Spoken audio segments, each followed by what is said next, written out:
Mataan yung sentro ni Typhoon Opong kaninang alas 4 ng umaga sa layong 505 kilometers kanluran ng Indang sa area ng Cavite.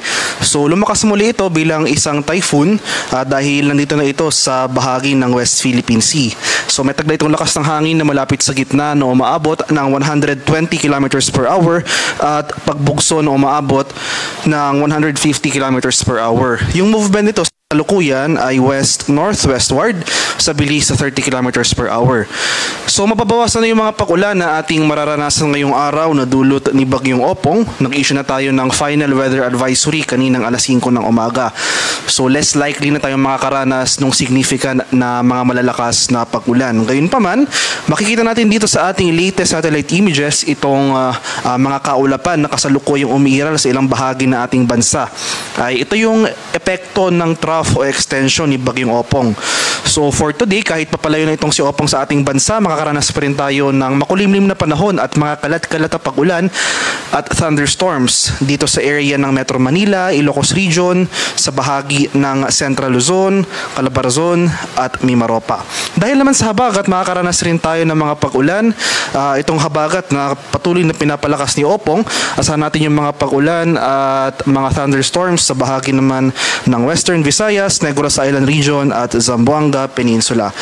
Sa nalalabing bahagi ng ating bansa, sa rest of Luzon, Visayas, and Mindanao, so more in particular, itong central and eastern sections ng mga lugar na ito, asahan natin ang mas maaliwalas sa panahon ngayong araw. Generally improving weather conditions at may chance pa rin ng mga localized thunderstorms. At sa kasalukuyan patuloy natin minomonitor itong cloud cluster sa silangan ng ating bansa malapit sa PAR. So sa ngayon patuloy yung monitoring dito dahil hindi natin inaalis yung posibilidad ng development ng nasabing cloud clusters into a low pressure area sa mga susunod na araw. At ito yung ating latest track and intensity forecast para kay Bagyong Opong.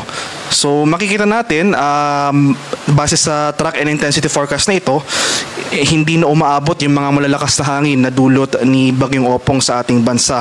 So magbabawas rin tayo ng tropical cyclone wind signal over some areas.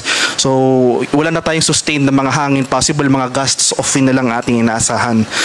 So inaasahan natin generally west-northwestward yung paggalaw nito sa mga susunod na oras at lalabas rin ito ng ating Philippine Area of Responsibility this morning or noon. So mamayang umaga or tanghali nasa labas na ito ng ating PAR at magpapatuloy yung west-northwestward na paggalaw nito patungong northern Vietnam. Magpapatuloy yung paglakas ni Bagyong Opong sa labas ng ating Philippine Area of Responsibility habang papalapit kay Bagyong Vietnam na kung saan wala na itong epekto sa